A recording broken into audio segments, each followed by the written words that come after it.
He took my reward, so I took his throne.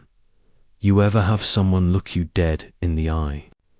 Smile like your brothers, shake your hand tight enough to make it feel real, then stab you straight in the back while the crowd claps for him. Yeah, that's exactly what happened to me. My name's Daniel Ross.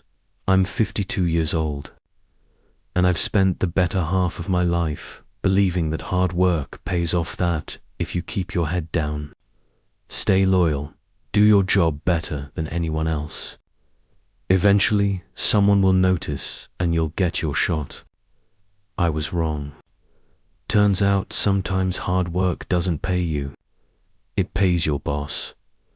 6 months ago, I was working at Crestline Dynamics, a massive logistics firm where loyalty was supposed to mean something. I'd been there 15 years of early mornings, late nights, and sacrificed weekends. I wasn't some rookie. I'd built systems that saved the company millions, trained people who ended up managing departments, and put my heart into projects most folks had long given up on. But the man I worked for, Greg Taylor, he didn't see loyalty or effort when he looked at me. He saw an asset he could squeeze dry. He saw a threat wrapped in humility. Greg was the kind of man who wore arrogance like a tailor-made suit. He had this slick charm, the kind that could sell a lie so smooth you'd thank him for it afterward. His smile never touched his eyes, and when he said your name, you could tell it was just part of his act. He called me Dan the Man.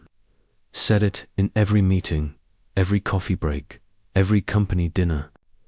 Dan the Man. Couldn't do it without ya. He'd say, flashing that fake grin while taking notes on ideas I came up with. Back then, I thought it was respect. Turns out, it was inventory. He was counting what he could steal. The day it all came crashing down was the company's annual gala, big ballroom downtown. Fancy lights, live band, champagne, the whole 9 yards. The kind of night where everyone polished their shoes and pretended we were one big happy family. I sat at one of the back tables, wearing the same suit I'd worn to the last 3 galas, half listening to speeches about teamwork and vision. When they called Greg's name for the Project of the Year award, the applause hit like thunder. And then the screen behind him lit up slides, graphs, numbers, all from the project I had built from scratch. My jaw locked. My throat went dry, because those weren't just numbers, they were mine. Every line of code, every spreadsheet, every late-night note I'd left for myself to fix bugs before morning. All of it, standing right there behind Greg Taylor's smirking face. He strutted up on that stage like he owned the world, shaking hands, waving to the CEO, smiling at the cameras. Then he said those words that made my stomach twist. I couldn't have done this without my amazing team. I wanted to laugh. Hell, I almost did, because I was the team. The others helped here and there, sure, but that project lived and breathed because I refused to let it die. I stayed when everyone else clocked out. I worked through my birthday, through my daughter's graduation dinner, through nights when my wife fell asleep on the couch waiting for me. All because I thought this project was my moment, my one big chance to finally be seen. But when Greg stood under those bright lights with my work behind him and my name nowhere to be found, something in me went quiet. The room blurred. People clapped, laughed, toasted to his success. I just sat there, staring at him, feeling the years of loyalty crumble into dust. And then, the worst part, he came over. After the ceremony, drink in hand, tie loose, eyes full of fake brotherly pride, he clapped my shoulder and said, "Dan, couldn't have done it without you, buddy. You're the backbone of this team." He said it loud enough for people nearby to hear, just loud enough to make him look gracious. I forced a smile, nodded, and said, "Appreciated, Greg." But inside I was burning. I drove home that night with the radio off, city lights sliding past the windshield like ghosts. I thought about calling someone, my wife, my daughter, but what was I gonna say? "Hey honey, remember that bonus I told you about? The one that would have covered college? Yeah, my boss stole it." No, I couldn't even say it out loud yet. When I got home, I went straight to the bathroom, splashed cold water on my face, and looked in the mirror. I didn't recognize the man staring back. There were lines under my eyes I hadn't noticed before, grey streaks in my hair that seemed deeper than they did yesterday. My hands were shaking not from anger, but from realization. 15 years. For what? That's when I made myself a promise. I whispered it to the man in the mirror, quiet but steady. "Greg, you might have stolen my bonus, but I'm gonna take your throne." It wasn't raged, was something colder, sharper, like a switch flipped inside me. That night, I stopped being the loyal worker, the obedient team player, the man who kept his head down and trusted that good things came to good people. That Daniel Ross was gone. The man standing in front of that mirror was someone else, someone who was done being underestimated, someone who was done letting others cash checks on his sweat, because I realized something simple and painful. Good men don't always win, but clever ones, the ones who learn to play the game back, they do so. That's what I decided. I'd play the game. I'd play it better than Greg ever could. And when the dust settled, he wouldn't even see it coming.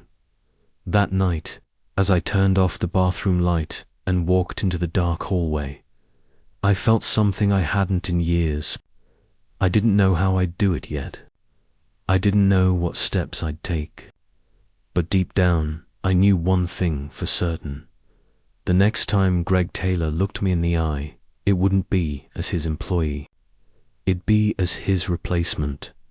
He took my reward, sure, but I was about to take his throne.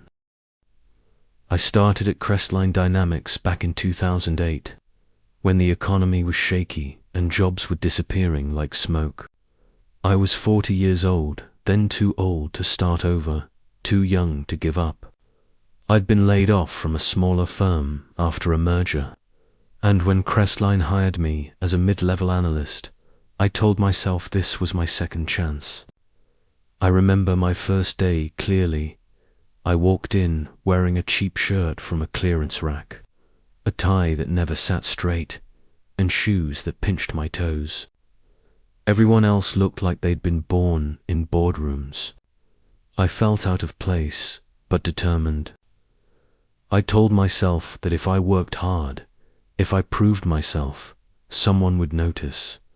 The office back then was a jungle of cubicles and egos, and sitting at the top of my department was Greg Taylor, my new manager. Greg was smooth, the kind of man who could sell ice to an Eskimo and still have him thank him for the deal. He was in his late 30s, good-looking in that polished, empty way, always grinning like he knew something you didn't. He shook my hand, gave me a too friendly smile, and said, "Welcome aboard, Dan, we're all family here." I wanted to believe him. I really did. The first few years, I was the kind of employee every company dreams of and every boss quietly depends on. I worked nights. I worked weekends. I missed birthdays, holidays, anniversaries, life, basically. My daughter used to leave me little drawings on my desk at home because I was never there to tuck her in. My wife tried to be supportive, saying, "It'll pay off someday."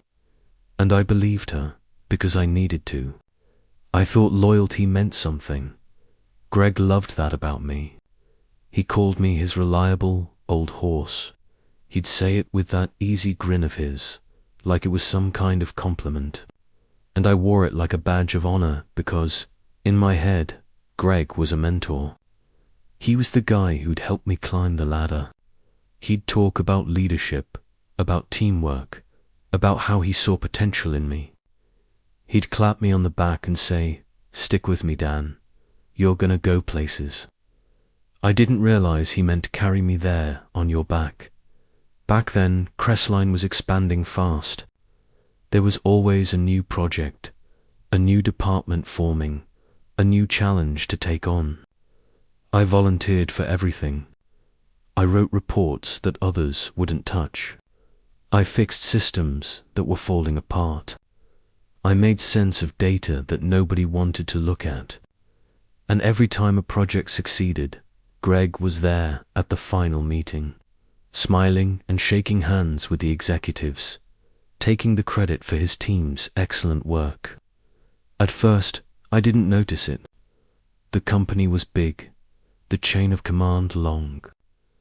When someone said, "Greg's project saved the quarter," I'd feel proud.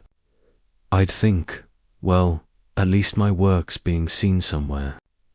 But slowly, something started to shift. My name stopped appearing on presentations.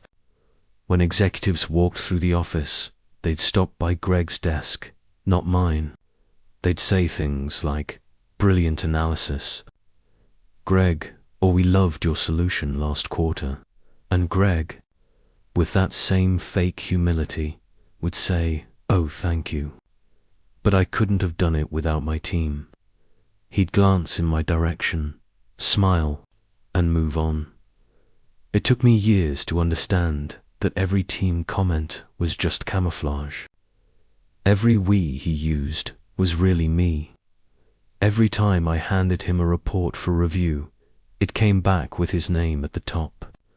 "I just cleaned up the format," he'd say. Or, "It'll look better coming from me since I'm management." I didn't argue. I told myself it didn't matter who got the credit as long as the company noticed the results. I told myself patience would pay off, but patience only works when the person above you plays fair. Greg didn't. He used people like tools, wore them out, then tossed them aside. I saw it happen to others before me sharp, younger analysts who got too good too fast, suddenly transferred or downsized. I should have noticed the pattern. But I was loyal, blind to the obvious, convinced that hard work spoke louder than politics. Years rolled by in a blur of glowing computer screens, late-night takeout, and empty promises. My office light was always the last one off. I built predictive models, wrote process guides, managed cross-department projects. Greg would take my drafts, tweak a few lines, and present them upstairs like they were his own brainchild. Sometimes he'd even brag about how long he worked on them. He'd stroll past my desk the next morning, coffee in hand, pat my shoulder, and say, "Keep it up. Dan couldn't do it without ya." I'd smile, because what else could I do? He was my boss. But inside, something small started to shift. It wasn't anger at first, just a quiet, dull ache. A tired kind of awareness that maybe I was never going to be anything more than Greg's shadow. That all those late nights weren't building my career, they were padding his. It's funny how resentment grows. It doesn't explode. It seeps in, slow and steady, like rust on metal. One day you look down. It all came crashing down one Friday morning in March. The kind of Friday that starts out too ordinary to warn you of what's coming. The office buzzed with nervous excitement because it was the day of the Crestline Excellence Gala, the company's big annual show. You know, the one where everyone polishes their shoes, pretends they like each other, and smiles through speeches they don't care about just to see who walks away with the biggest bonus check. For most people, it was a night of free drinks and fake laughter. For me, it was supposed to be a night of quiet pride. Not glory, not applause, just recognition. A simple moment to say you did good, Dan. But that's not what I got. The gala was held downtown in one of those expensive hotel ballrooms with tall ceilings, golden chandeliers, and tables that looked like they cost more than my monthly mortgage. I remember the way the light bounced off the glasses, how people's voices echoed, how the room smelled like expensive cologne and nervous ambition. Everyone was dressed to impress, trying to look more successful than they actually were. Greg Taylor, of course, was the star of the evening before the show even started, standing near the front, shaking hands with the executives, laughing too loud, sipping champagne like it was his birthright. I sat at one of the middle tables with a few co-workers who were just happy to be there. I'd spent the last few months neck deep in the biggest project Crestline had taken on that year, a system overhaul that would streamline our logistics and save the company close to $500,000 annually. It was my idea, my code, my design, my long nights. Greg had approved the proposal, sure, but he hadn't lifted a finger since. I had this quiet hope, a foolish one maybe, that someone upstairs had noticed. That maybe this time, after 15 years of being the man behind the curtain, I'd finally get to stand in the light, even for a moment. Then they started the ceremony. The VP got up on stage, microphone in hand, talking about innovation, teamwork, and those who go above and beyond. My heart thumped when he mentioned the logistics restructuring initiative. My project? My name wasn't said, not yet, but I could feel it building. I even smiled a little, thinking maybe, just maybe, this was it. The VP paused for dramatic effect. The spotlight flickered toward the stage. And then he said it. And the award for Project of the Year goes to Greg Taylor. For a second, I thought I'd misheard. My hands froze halfway to clapping. Greg stood up from his seat, adjusted his tie, and strutted to the stage like he'd just won an Oscar. People around me started clapping, cheering even. I sat there, staring at the massive screen behind him, the slideshow.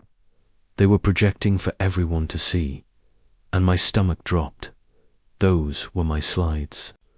The same ones I'd made in my office 2 months ago. 3 nights without sleep, living off vending machine coffee and leftover sandwiches. Every graph, every diagram, every word, it was mine. I even recognized the small typo in one of the headers that I'd caught and fixed. Apparently not in the version Greg had stolen. The entire room was applauding my work while Greg stood there soaking in the spotlight. Then they handed him the envelope. The bonus check. $80,000. 80 grand, the exact amount I'd been trying to save for my daughter's college tuition. The same amount that had kept me up at night, doing overtime, skipping vacations, eating cheap takeout while Greg bragged about his weekend trips to Napa. He stood there with champagne in one hand and the microphone in the other, smiling that same smug smile that had fooled everyone for years. I couldn't have done this without my incredible team, he said, voice dripping with fake humility. It was my vision, but it took strong leadership and strategy to make it a success. Vision, leadership, he made it sound like he'd been some kind of battlefield general instead of a man who skimmed my emails and called them updates. People clapped. Cameras flashed. Executives nodded approvingly. I even forced myself to clap too, because what else was I supposed to do? Stand up and shout, "That's my work," in the middle of a ballroom full of people who already worshipped him. no one would have believed me. Greg was the golden boy. I was just the guy who kept the machine running. After the speeches, there was mingling. I avoided Greg as best I could, but of course, he found me. He always did. He came over, holding his glass, eyes shining with triumph he pretended to mask.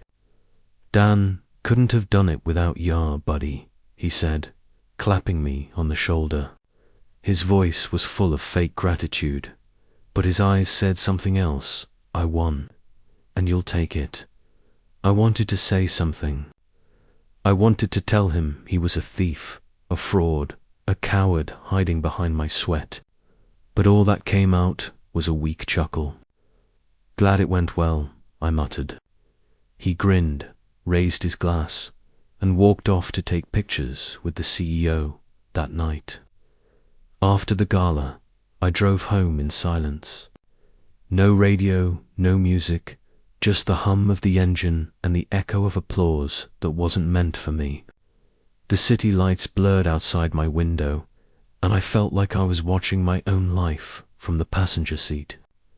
I kept thinking about all those nights I'd stayed late in that cold office, staring at spreadsheets till my eyes burned, telling myself it was all for something. And now, the something had Greg Taylor's name on it. When I got home, my wife was asleep on the couch, TV still on, some late-night talk show murmuring in the background. I stood there for a while, watching her breathe, thinking about how many nights she'd waited up for me, how many times she'd said, "It'll be worth it, Dan." I walked past her, straight to the bathroom, flicked on the light, and stared into the mirror. The man looking back at me wasn't the one I used to know. His eyes were dull, skin pale under the harsh light, grey spreading through his hair like frost. I looked tired, but it was more than that. I looked hollow, like someone who'd given too much and gotten nothing back. I leaned on the sink and whispered, "No one steals from me twice." The sound of my own voice startled me. It wasn't loud, but it was sharp, like something had cracked inside me. I'd spent 15 years believing loyalty mattered. 15 years telling myself patience would pay off. But in that moment, staring into that mirror, I knew the truth. The old Daniel Ross, the patient one, the quiet one, the one who played fair, was gone. That night, a different man took his place. Not angry, not reckless, but awake. A man who'd finally seen the system for what it was, a game, and one I'd been playing with my eyes closed. Greg thought he'd taken my bonus, my recognition, my pride. What he didn't know was that he'd just given me something far more dangerous motivation. I turned off the light, walked back into the dark hallway, and sat at the edge of my bed. My wife stirred but didn't wake. I sat there for hours, just thinking, tracing the plan as it started forming in my head, piece by piece. Greg Taylor had stolen from me for the last time. He might have taken my reward, but now I was going to take everything from him. Not with noise, not with chaos, but with silence. The kind that creeps up on you until you realize you've already lost. That was the night I stopped being the man people forgot. That was the night I started becoming the man they'd never forget. Now, I didn't want violence. I didn't want chaos. I wanted something cleaner, a slow, methodical unraveling that would leave no doubt about who had the brains and who had the greed. Revenge, for me, wasn't going to be a shout in a hallway or a public spectacle. It had to be quiet, precise, and inevitable. Like a chess player setting the board so the opponent walks into checkmate and doesn't even know how it happened. So I set a plan that would take time, patience, and the one thing Greg never bothered to respect, other people's worth. The first thing I did was go back through my own life at Crestline. I spent nights in the office after everyone left, not stewing, but cataloguing. I opened old folders, dug through archived emails, and pulled up time-stamped documents that proved, in black and white, what everyone had already known inside my head, that the project, the architecture, the forecasts, the formulas, the little notes that fixed the system when it keeled over, were mine. I copied things onto a personal drive I kept in a locked drawer at home. I printed what needed printing and stapled it into binders. This wasn't theft. It was stewardship. These were the breadcrumbs that traced the path of my work, and once organized, they read like a story with my fingerprints all over it. I wasn't reckless about it. I didn't smuggle out proprietary secrets or damning corporate intellectual property. I simply protected the evidence of my own labor, emails with my signature, version histories, saved drafts with my edits, and memos I'd sent to Greg that he'd forwarded as his own. That paperwork became the backbone of everything I was about to do. While I was gathering paper evidence, I started building a quieter file, people. For years I'd been invisible to anyone who wasn't on my immediate team, and Greg had counted on that. He liked his shadows, because shadows don't speak up. So I began talking to the quiet ones he ignored, the assistants who knew the real timelines, the interns who had been passed over when promotions came round, the tech guy in the basement who knew which servers had been patched and when. I bought lunches, I asked questions, and, more importantly, I listened. You'd be surprised what people will tell you if you give them the space to talk without making them feel used. They told me about ideas that had disappeared after being handed to Greg, about meetings where credit was reassigned casually with a smirk, about travel conferences that never had agendas. Those stories were different pieces of the same truth. And when you stitch them together with documents and times, they become hard to dismiss. I learned to move like I'd been moving for years under the radar. I never threatened anyone. I never hinted at blackmail or lawsuits. That would have been the drama Greg wanted. He thrived on spectacle, and courtroom theatrics would have fed his ego. Instead, I gave those I trusted straightforward validation. I told them I had their backs, that if the time came to set things straight, I'd do it in a way that didn't destroy careers unless it was deserved. That honesty bought me loyalty. It bought me allies who were willing to corroborate dates, forward old emails, and show up for a quiet conversation with HR if it ever came to that. Allies don't have to be loud. They just have to exist. Enough people who could quietly affirm that the project was not the product of one man's vision, but the result of collective work led by me at the same time. I started to plan for opportunity, because no plan matters without the right moment to strike. Crestline was expanding.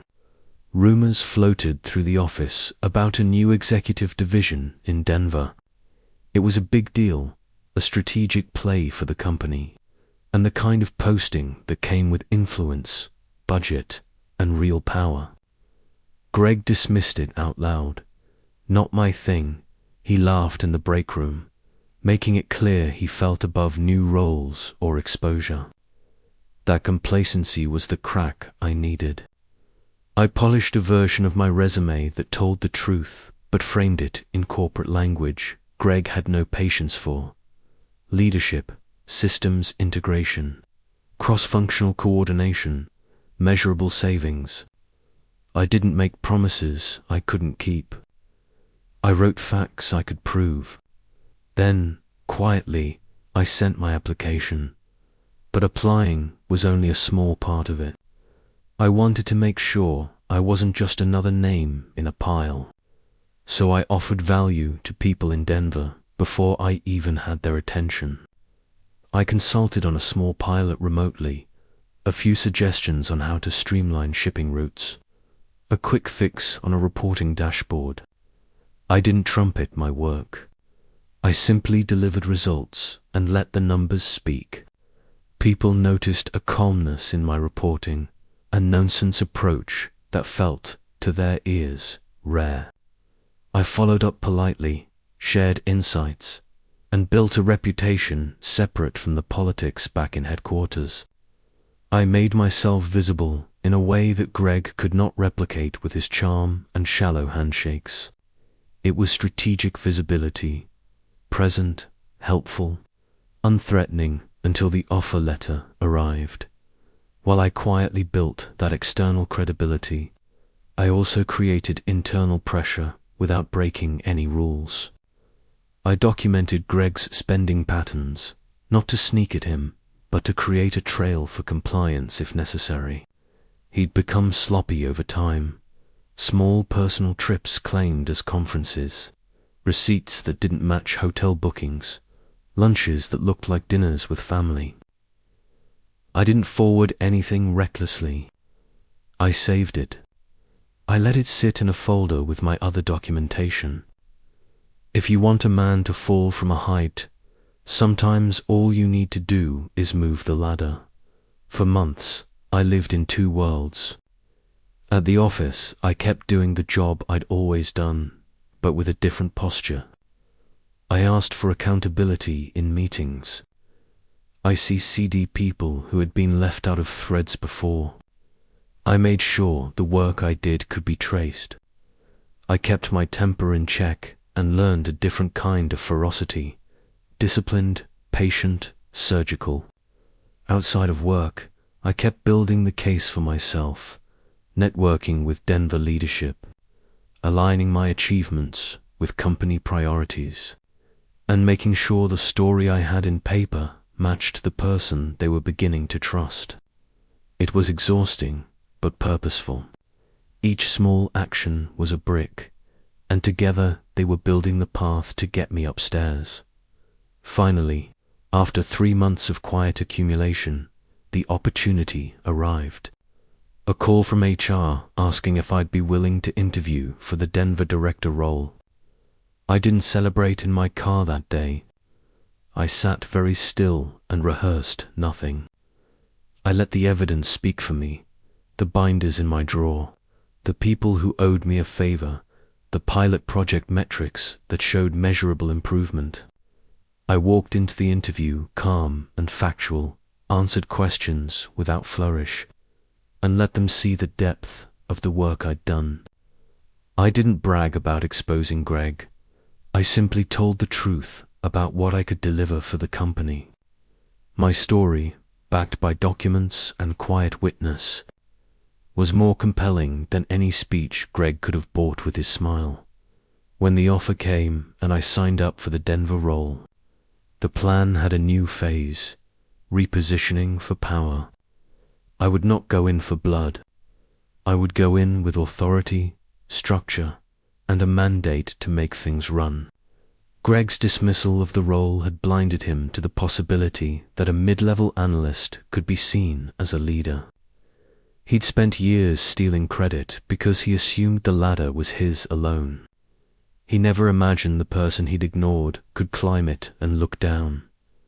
Everything I'd done up to that point was intentional. The evidence I'd collected, the relationships I'd cultivated, the little demonstrations of value I'd made to the new division, all of it had a purpose larger than vindication. I wanted to change the rules of how people like Greg could operate. I wanted to make sure the next generation of reliable old horses didn't get crushed under someone else's ambition. 6 months, I'd told myself.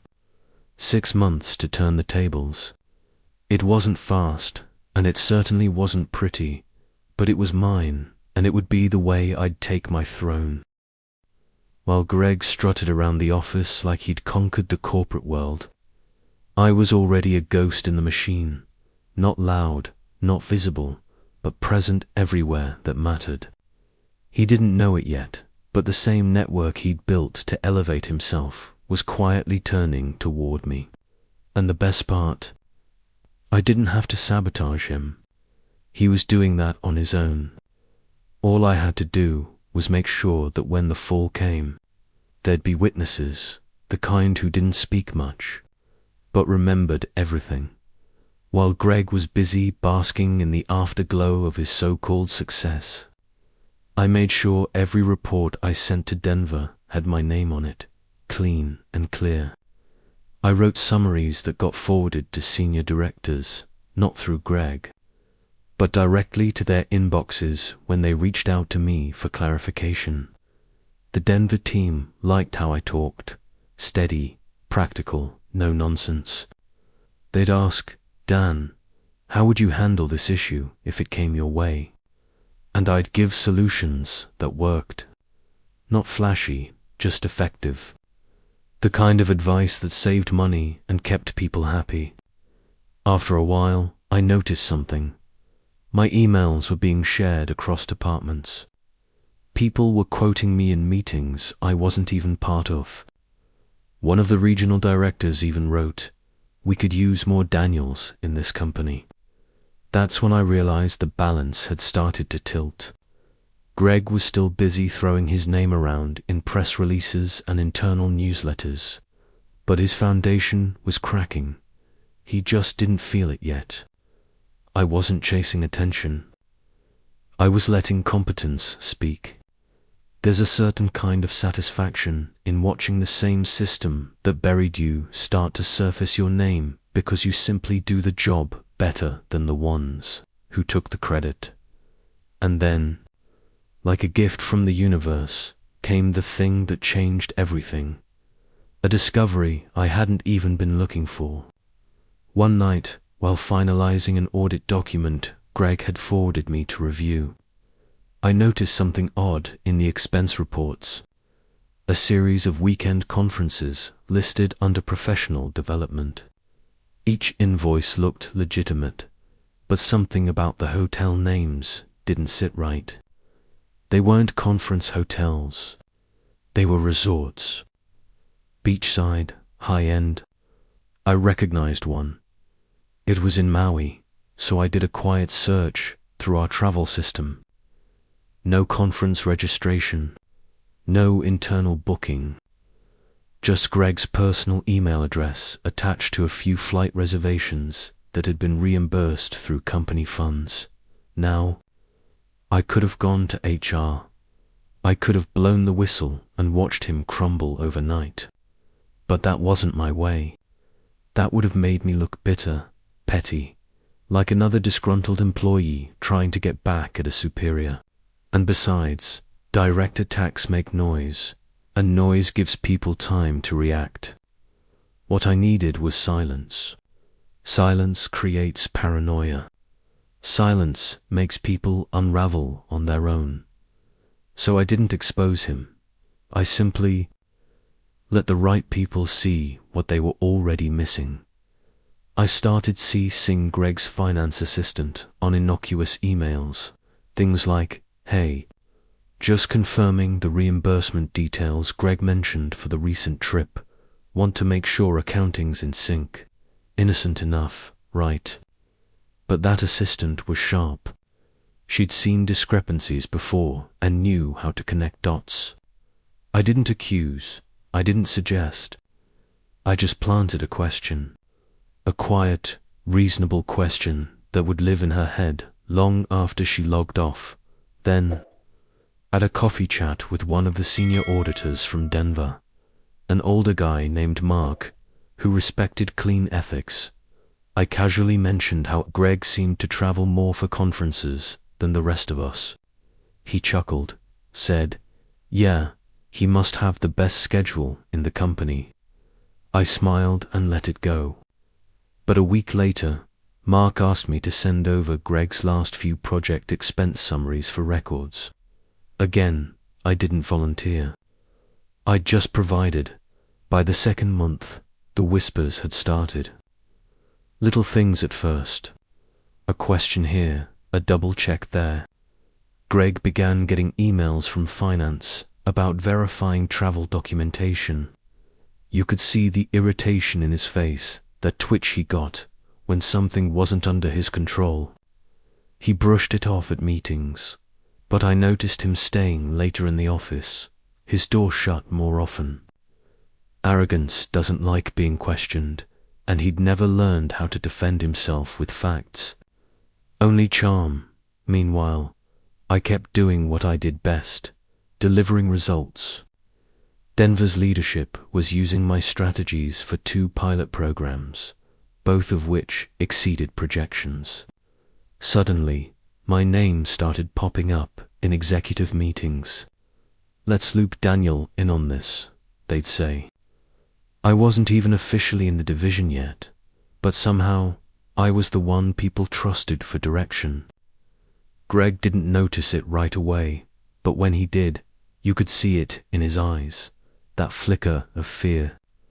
He'd built his world on image, and now my competence was erasing his reputation, one quiet success at a time.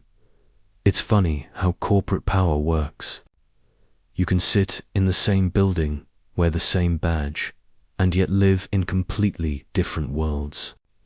Greg was still dining at steakhouses, posting photos with executives, thinking he was secure. Meanwhile, I had the keys to the vault, the documents, the evidence, the trust. I didn't need to yell. I just needed to wait. And as the months passed, the waiting paid off. HR started a quiet review of managerial expenses.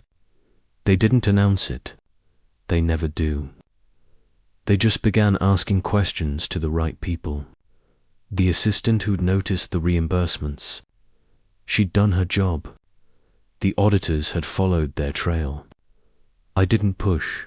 I didn't pry. I simply kept my hands clean and my work impeccable. And Greg, he was starting to sweat. I could tell. His tie got looser, his patience shorter. He started showing up late to meetings, snapping at people he used to flatter. The sparkle in his eyes, that smug certainty, began to fade. He still thought he could charm his way out of anything. But the thing about charm is, it only works when people still believe in you. Once doubt creeps in, that smile just looks like a mask. He didn't know that I'd already been offered the Denver position. The paperwork was moving through quietly, background checks underway. When it became official, I'd be moving out of state, right above him in the company hierarchy. But I didn't want him blindsided. No, I wanted him to watch it happen, to see the writing on the wall, but be powerless to stop it. So I started giving him advice. Subtle, condescending advice, the kind that makes a man feel small without realizing why. "Maybe let me handle that presentation, Greg," I'd say. "You've got a lot on your plate." Or, "Hey, you sure you want to expense that trip?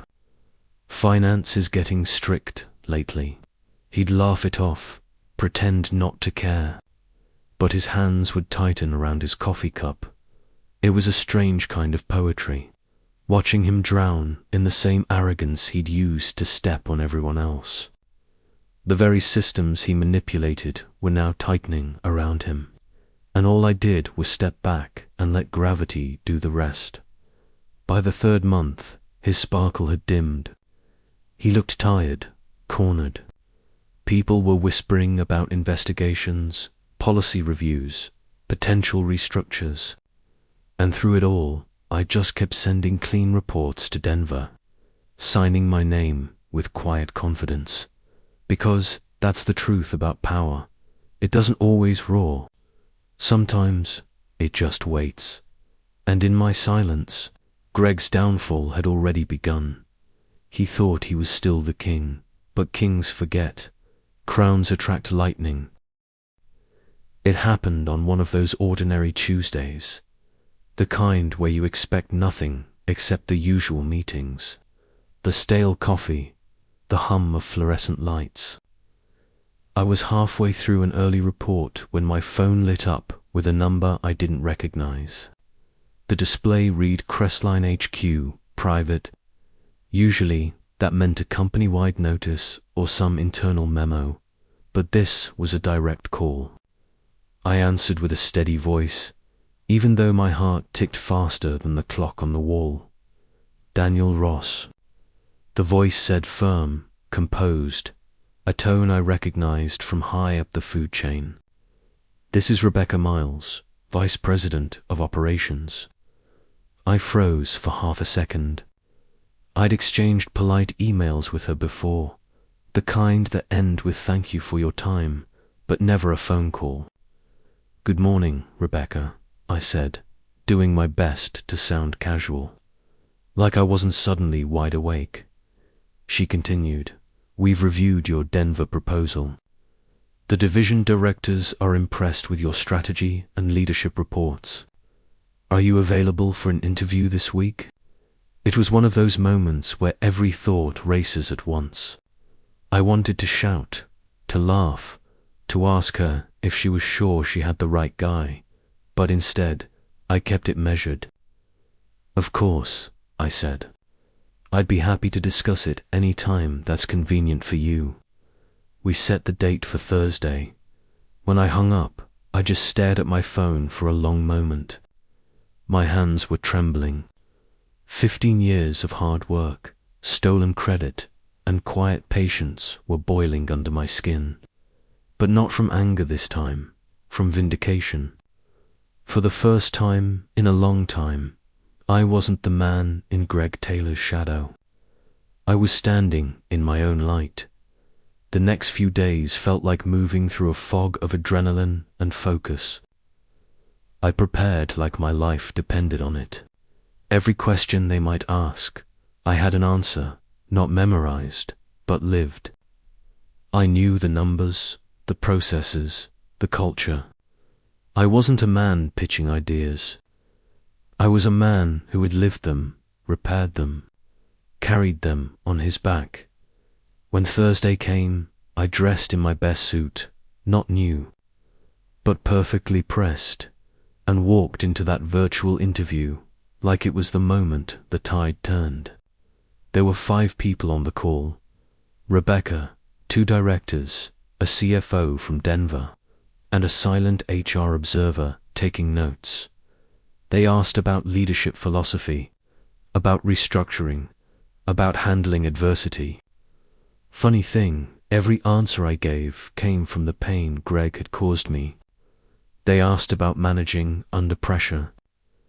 I told them about collaborative resilience, how great leaders don't hide behind titles, but stand with their teams. They asked about conflict resolution. I smiled slightly and said, sometimes the best way to fix a system is to let truth speak for itself. By the end of that call, I could tell something had shifted. Their tone softened. Rebecca leaned forward in her chair, smiled, and said, Daniel, you've got quite the reputation in our Denver branch already. I thanked her, but I didn't ask how. I already knew. Word travels fast when you quietly build trust. 2 weeks later, I was back in my apartment late one evening, nursing a cup of black coffee, when my phone buzzed again, same private number. I took a deep breath before answering.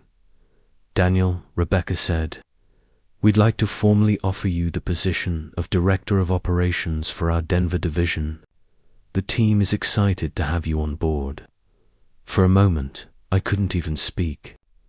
My chest tightened, my vision blurred for just a second. I'd imagined this conversation 1,000 times in my head, in daydreams, in late-night fantasies where I finally got what I deserved. But hearing it out loud was something else entirely. Thank you, I finally said. You won't regret it. After I hung up, I sat there in silence for a long time. My tiny apartment suddenly felt too small for the weight of the moment.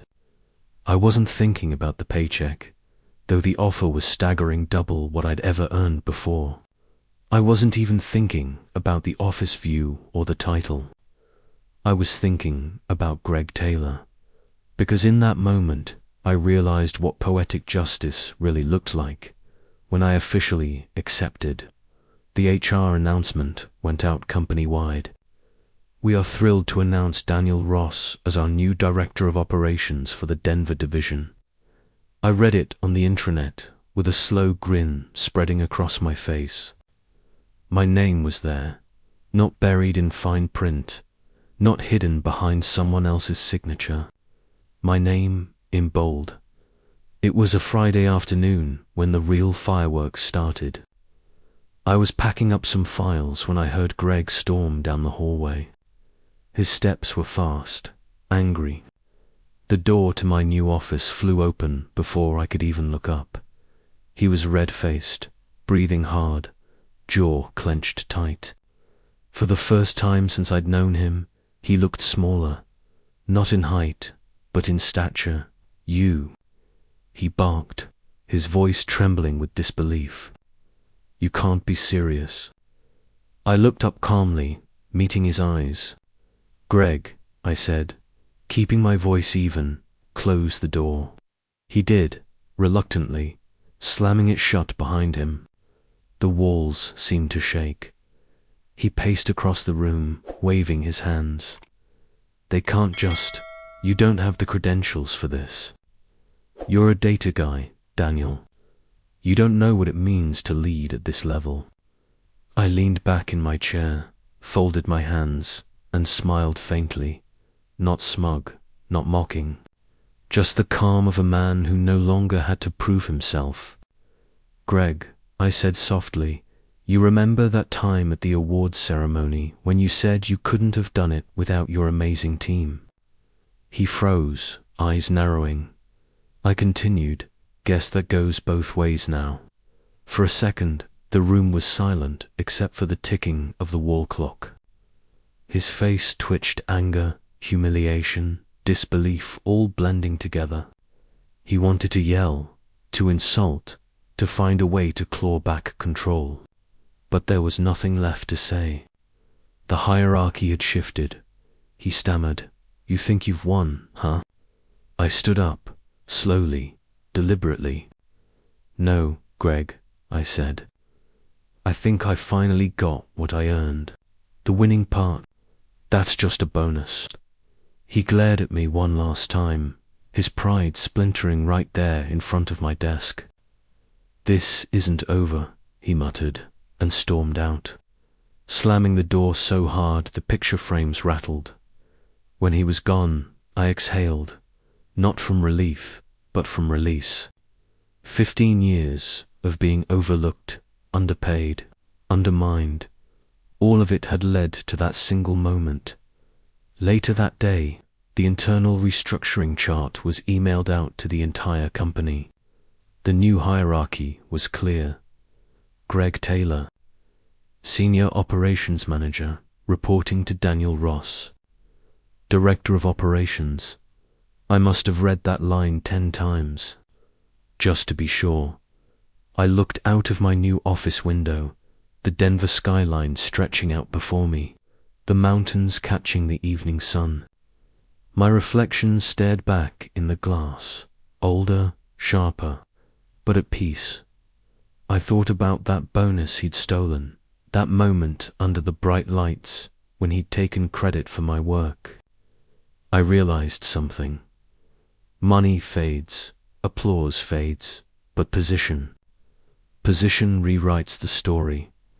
Greg had taken my reward, so I took his throne, and for the first time in a very long time, I wasn't angry anymore.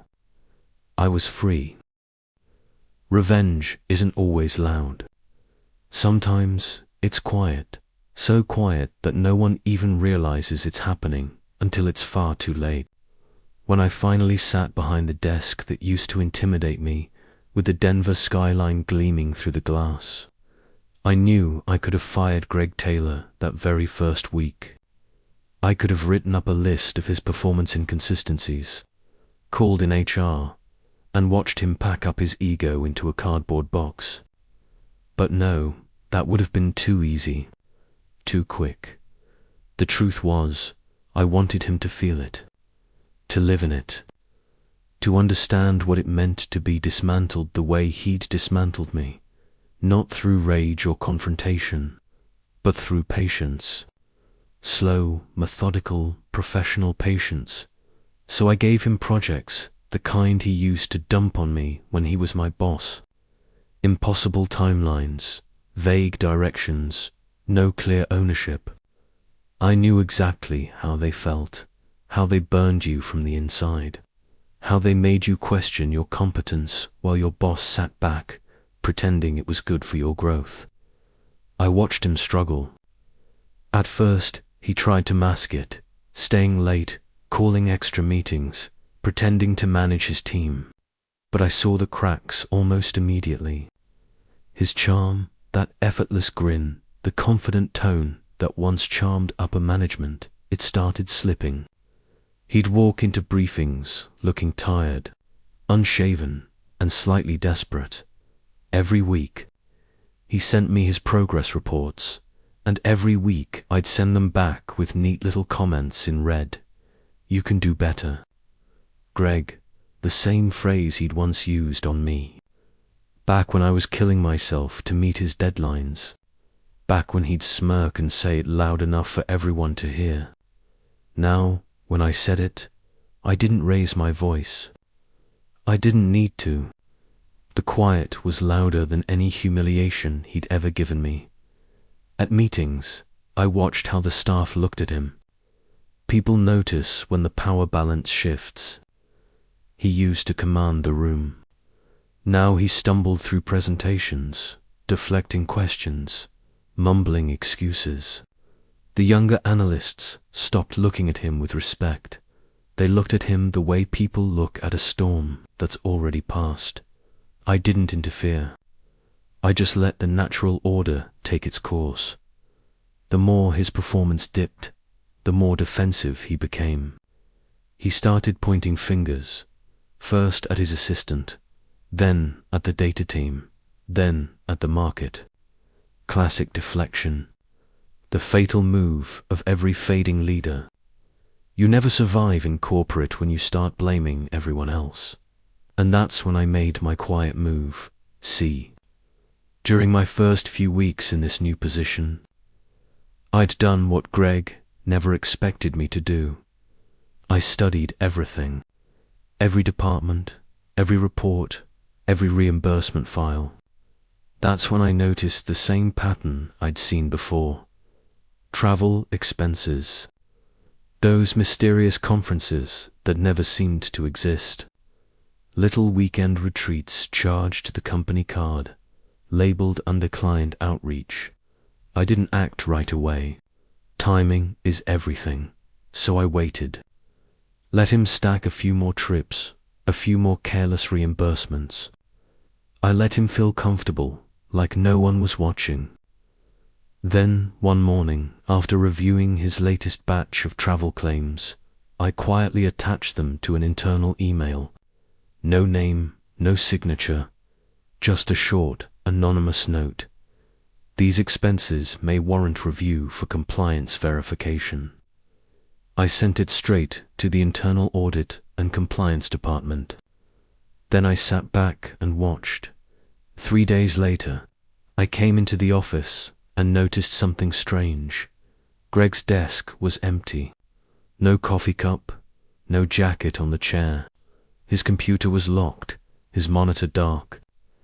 The HR manager, Susan, walked past me with a folder in her arms, her lips pressed into that thin, professional smile reserved for ongoing matters.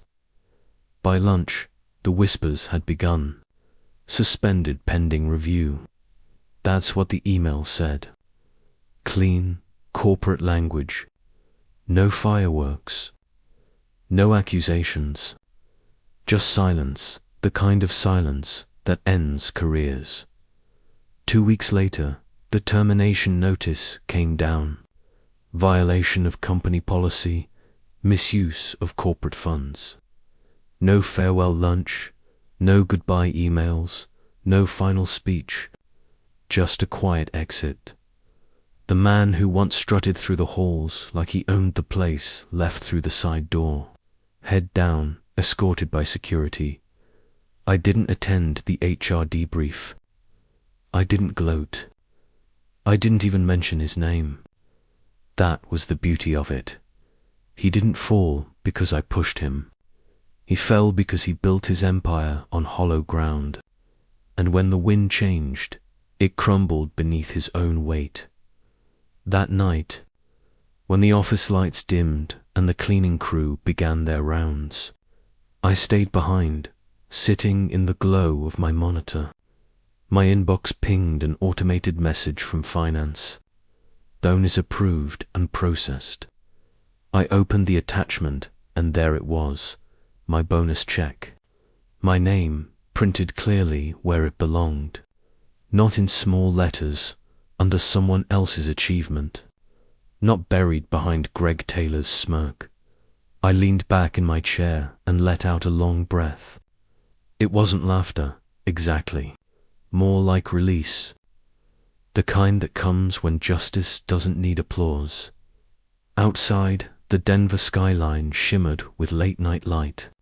Somewhere down there, Greg was probably replaying everything in his mind, wondering how the same man he'd underestimated managed to outplay him so completely. But the truth was simple. I didn't outplay him.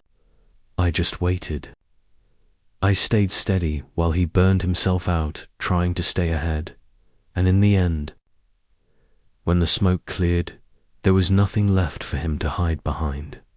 I stood up, walked to the window, and looked at the city that had once felt too big for me. My reflection looked back, calm, older, sharper. For the first time in years, I didn't feel bitter. I didn't feel angry. I just felt finished. Greg Taylor's downfall wasn't a spectacle. It was a quiet erasure, the kind that doesn't need witnesses because the truth itself is the audience. And as I slipped that bonus check into my briefcase, I thought about everything he'd taken from me, the years, the credit, the dignity, and realized something profound. In the end, revenge wasn't about destroying him. It was about reclaiming myself. No fireworks, no applause, just silence, heavy, satisfying, and final. The funny thing about winning, real winning, is that it doesn't come with applause. There's no dramatic music, no roaring crowd, no cinematic ending where everything suddenly feels perfect. It's quiet, uncomfortably quiet. The day after Greg's termination became official, I came into the office earlier than usual. The halls were empty, the kind of stillness you only get before sunrise. The cleaning crew was finishing up, their vacuums humming softly in the background. I walked past Greg's old office, the door half open, the nameplate already gone. Just an outline where his title used to be. Funny how fast corporate erases people. I stood there for a long moment, staring at that blank space. That office had once intimidated me. The glass walls, the leather chair, the smell of expensive cologne and self-importance. I remembered standing across from him in that same room years ago, hands clenched behind my back, as he took credit for my work with that smooth, fake grin. I used to think that office symbolized power. Now it just looked hollow when I finally sat at my own desk, the bigger one. With a view Greg could only dream of, I didn't feel the rush I expected. No satisfaction, no victory high, just quiet, deep, endless quiet. That's when it hit me. The real betrayal wasn't Greg stealing my bonus. The real betrayal was me letting him. For 15 years, I'd let people walk over me because I believed loyalty meant something. I'd told myself that patience was strength, that humility would pay off eventually.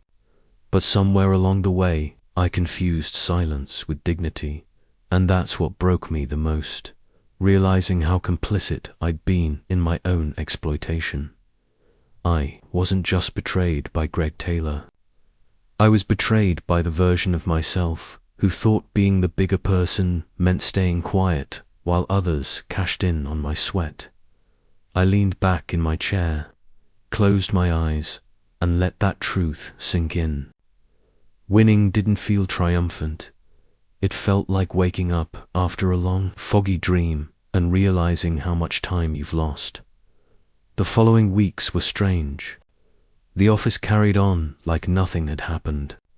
New people came in, projects kept moving, deadlines didn't care that a man's career had ended. Crestline Dynamics had always been a machine. Feed it people, watch it run. Greg's disappearance was just another cog replaced. But for me, everything felt slower, heavier. Every time I passed the break room, I'd catch bits of conversation, whispers about Greg's downfall, wild theories about who exposed him. Some said it was internal audit, others blamed the new management. No one ever guessed it was me. I didn't correct them. I didn't need to. Sometimes I'd catch one of the younger analysts watching me, the way I used to watch Greg. They'd nod respectfully, maybe hoping for approval, maybe wondering how I climbed this high after all those years. And I'd smile, because I saw myself in their eyes, hungry, naive, loyal. And I wanted to tell them, don't make my mistake. Don't give your loyalty to people who treat it like currency. Don't believe that hard work will always protect you. It won't. The world doesn't reward silence. It exploits it. One evening, about a month after Greg's firing, I stayed late again. Old habits die hard. The building was empty except for the soft hum of the air conditioner. I poured myself a cup of coffee and walked to the big window overlooking the city. Denver stretched out below me, lights flickering like little sparks of possibility. That's when the weight finally lifted, not because I'd beaten Greg, not because I'd won, but because I finally understood what the fight was really about. It was never about revenge, not really. It was about reclaiming my sense of worth. Greg's downfall didn't make me a better man, but surviving him and standing tall afterward did. Still, victory has its own loneliness. When you climb the mountain and look around, you realize you're standing alone. The people I used to grab drinks with after work didn't call anymore. The ones who once looked up to me now looked at me differently, cautious, even a little afraid. The higher you rise, the thinner the air gets. One night, I went through my old emails, thousands of them. Reports, drafts, late-night notes to Greg that started with, "Here's the update you asked for." Reading them felt like peeling through a past life. Each message was a time stamp of who I used to be. Eager, obedient, invisible. I deleted them all. Every single one. It wasn't out of anger. It was closure. When I finally shut down my computer and stepped into the elevator, I caught my reflection in the mirrored doors. 52 years old, grey at the temples, lines carved deep from years of sleepless nights. But there was something new in my eyes. Not pride exactly, but peace. Real peace. Because revenge isn't about punishing the person who wronged you. It's about freeing yourself from the weight of being their victim. As the elevator descended floor by floor, I realized something else. The lesson Greg had unintentionally taught me wasn't about betrayal or greed. It was about limits, about how far I was willing to let someone define my worth. And from that day forward, no one, not a boss, not a company, not a title, would ever have that power again. Revenge had given me justice, but that gave me freedom. You know, When people see me now, sitting behind this big office desk, calm, composed, maybe even a little intimidating, they assume I've always been this way, confident, unshakable, the kind of man who's seen it all and learned how to play the game. But what they don't see are the years that built me, the mistakes, the nights I stayed late doing someone else's work, the mornings I woke up questioning if I'd ever be enough. They don't see the loyalty that was taken for granted, or the patience that was mistaken for weakness. Now, when the new hires come into my office, wide-eyed, eager, desperate to prove themselves, they always ask the same question: "What's your best advice?" And I always give them the same answer. I look them straight in the eye and say, loyalty's a beautiful thing, but only if it's earned both ways. The first time I said that, I surprised myself. It came out naturally, but it carried 15 years of buried truth. You can work hard.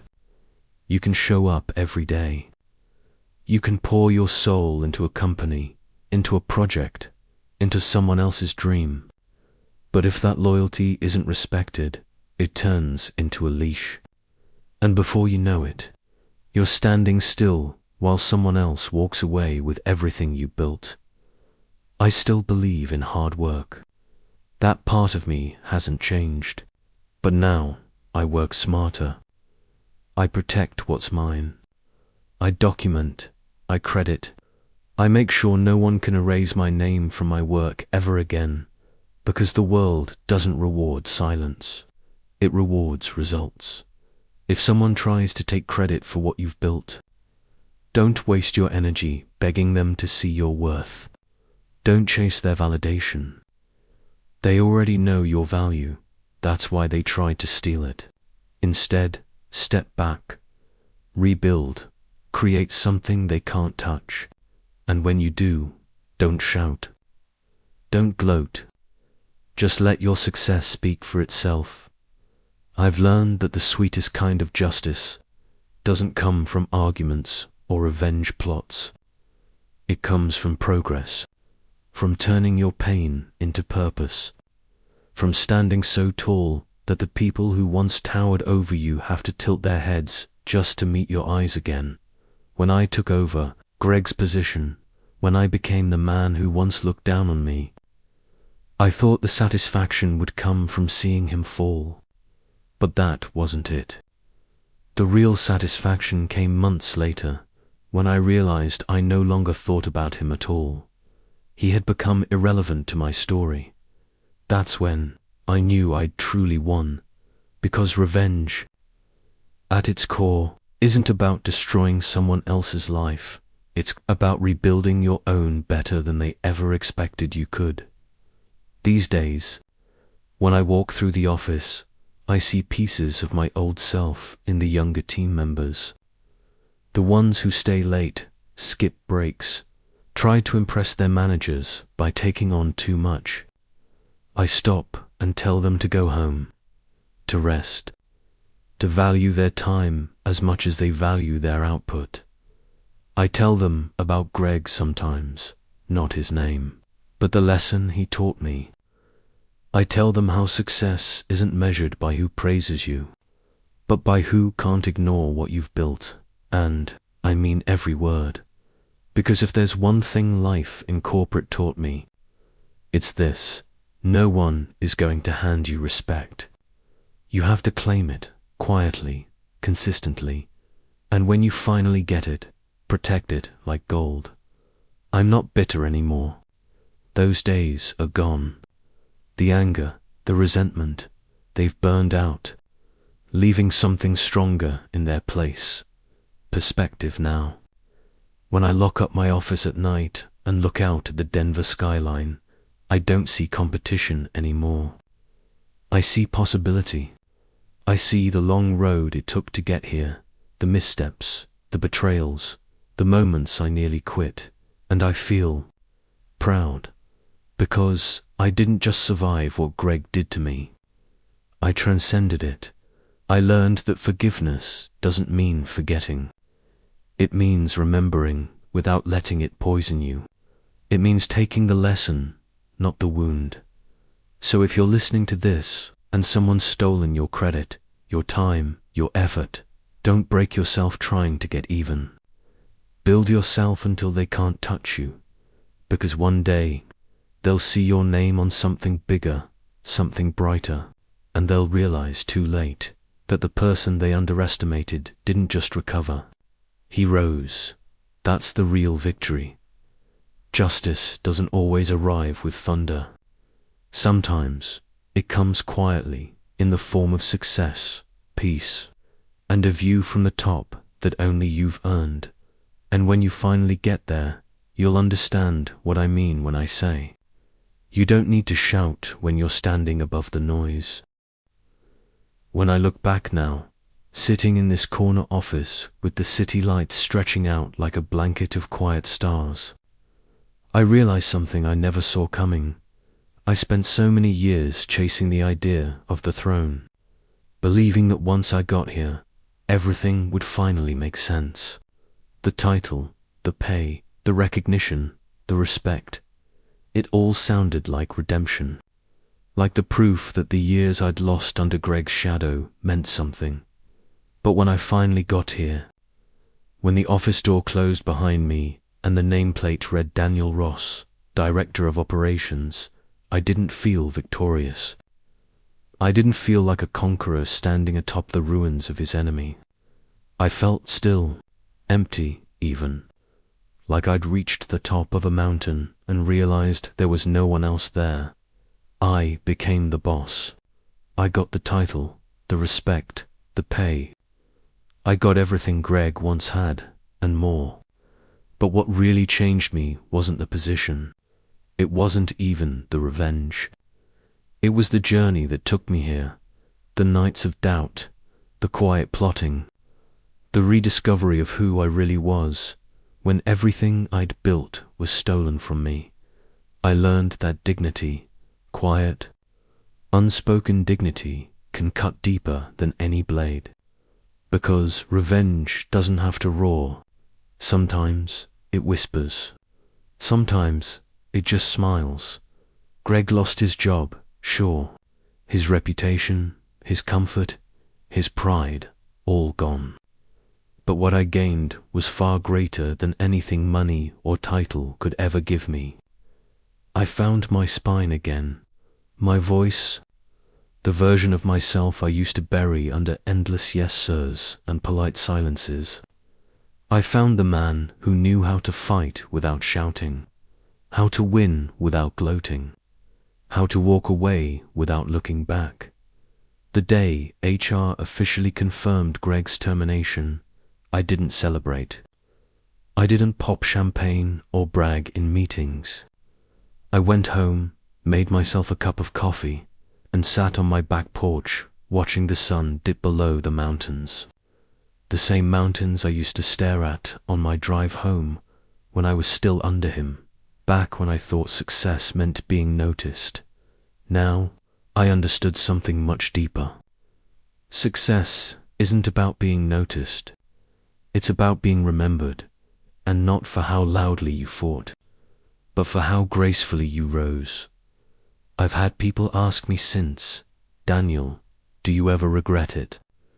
The plan, the patience, the revenge, and I always tell them the truth. No, I don't regret it, but I don't glorify it either, because what I did wasn't about payback. It was about balance, about setting things right in a world that had tipped too far in the wrong direction. There's a certain peace that comes when you finally stop needing anyone's validation, when you stop measuring your worth by how others see you. That's the real freedom. That's the real crown. See, Greg wore his power like armor, loud, polished, blinding. But power like that doesn't last. It rusts the moment it's tested. My kind of power, it came from endurance, from learning when to speak and when to let silence do the talking, from realizing that no matter how much someone takes from you, They can't touch what's built inside you, your integrity, your persistence, your quiet fire. And that's what I carried with me after all this was over. Sometimes, I still pass by Greg's old office when I visit the main headquarters. It's been remodeled now, fresh paint, new furniture, a new nameplate. No trace of him left. That's how corporate life moves on, fast, efficient, indifferent. But every time I see that door, I smile. Not because I won, but because I didn't lose myself trying to. If you're listening to this, if you've ever been where I was, betrayed, overlooked, underappreciated, I want you to hear this from someone who's lived it. The best revenge isn't payback. It's progress.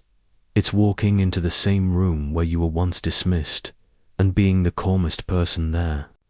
It's hearing your name spoken with respect by the same people who once doubted you. It's succeeding so quietly, so undeniably, that even your enemies have to applaud it, whether they want to or not. Because the truth is, the throne was never the reward. The crown was never the point. The real victory was remembering who I was before I let someone else convince me I wasn't enough. And now, sitting here, older, wiser, and maybe just a little softer, I can finally say it without bitterness. Greg Taylor didn't ruin my life. He refined it. He taught me the sharpest kind of wisdom. That power earned through patience lasts longer than power stolen through deceit.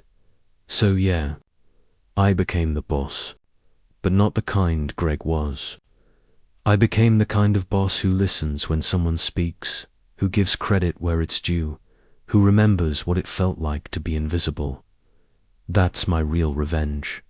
And as for the crown, it's lighter than I expected, because when it rests on integrity, it doesn't weigh you down.